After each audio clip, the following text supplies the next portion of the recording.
I am Disanaika. Our group number is 37. Now I'll give a simple introduction about our project.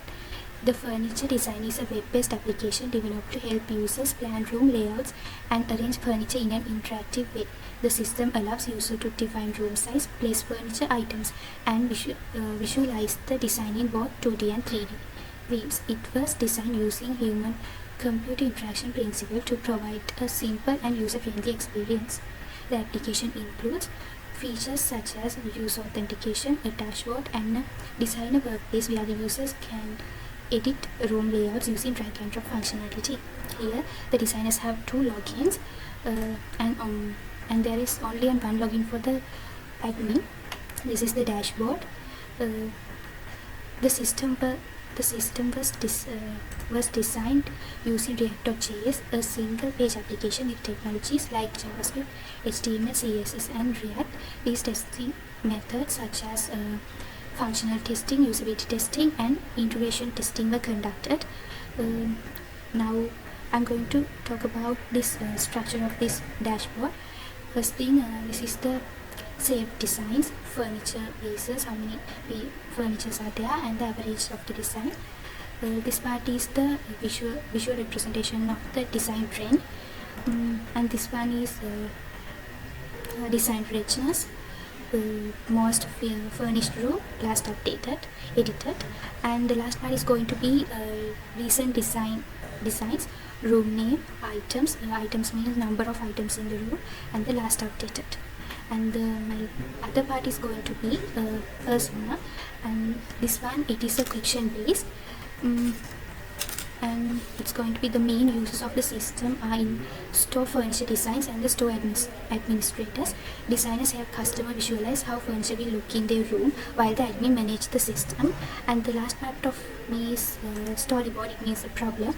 Customers often find it difficult to imagine how furniture will actually fit in their space.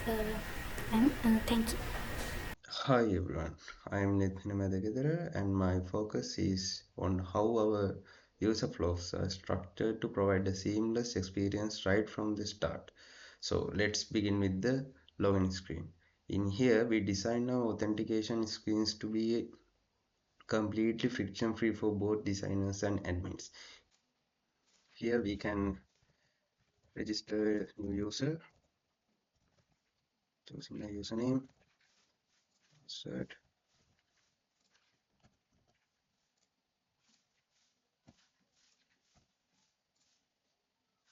After that, user can see his dashboard. After that, using that same username and password, we can, by keeping the layout clean and straightforward, users can access the system instantly without any unnecessary steps or visual clutter. Once logged, the system immediately adapts through our role-based UI system, and we focused heavily on the layout logic here, ensuring the interface shift based on who is looking at. This stage, I have implemented a hard-coded authentication system to keep things lightweight and easy to test.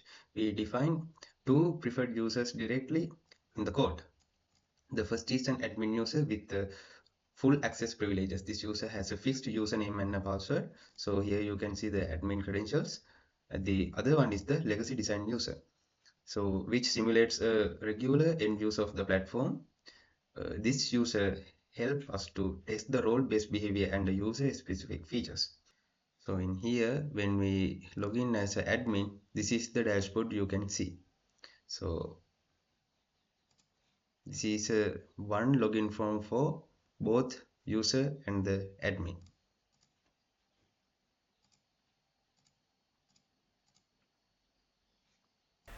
I am Gamlas Seneviratna. Now I will explain the 2D planning experience of our furniture design system.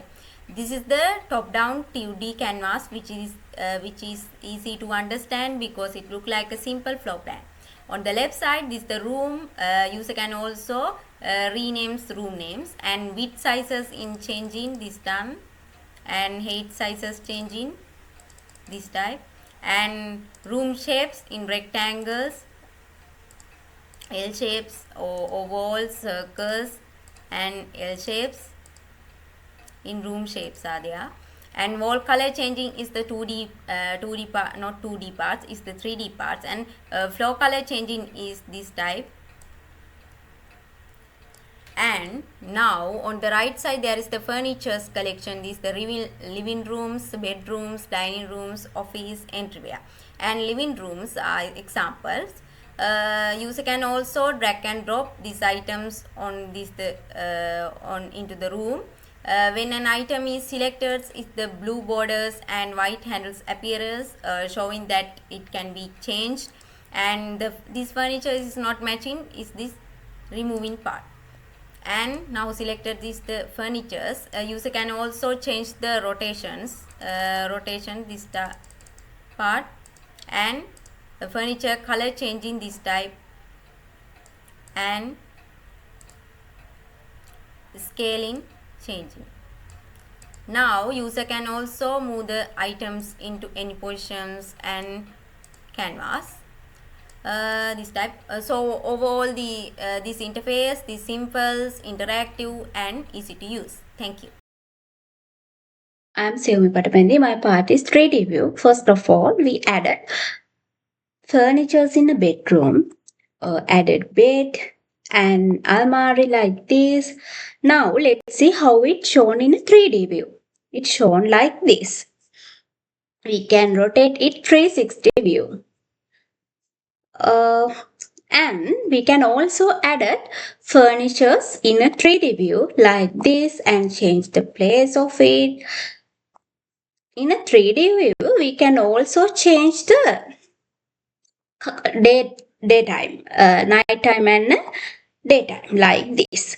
And we can also change the width and the height also. And we can change the shape like this, and the wall color and the floor color.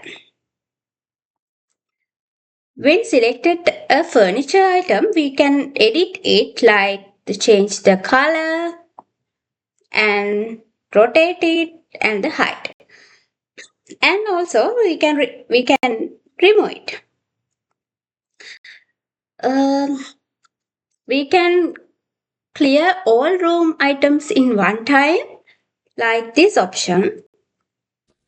Hi everyone, I am Achinder. I will be walking you through the customization, micro interaction and usability aspects of our furniture designer app. My main focus was to ensure that the user has complete control over their workspace. Starting with configuration, we have made the UI highly flexible. In the room panel, user can instantly define their environment by changing the width and height. We also support different room shape like rectangle, L shape, U shape, and circle, which allows the users to match their actual home layout. Furthermore, every piece of furniture can be customized. User can be change. User can change the wall and floor color, and for individual furniture items, we provide a color picker to ensure the design fits their specific aesthetics. Finally, we provide usability through feedback and error prevention. Feedback is when a design is saved, a clear notification appears. We also have a status bar at the bottom that guides the user on what to do next. Error prevention is action like clear room items are color coded in red to warn the user of destructive action. We also added confirmation prompts to prevent actional deleting. I'm Hindiniage Gamage. Now I will explain about design fonts and overall look of the website. For the visual design of our website, we used a modern freemium dark theme style. We choose this because the furniture design system should look elegant, professional and visually attractive, just like a freemium furniture brand. The dark background also helps the main content stand out clearly and gives the interface a more polished look. For the colors, we mainly use dark navy and blue shades with green. These brighter colors are used to draw attention to important areas such as active, menu items, selected section and action buttons. This is our user management. This is our user management section, and we can see the registered user on our website here, and we can also remove or ban the user from here.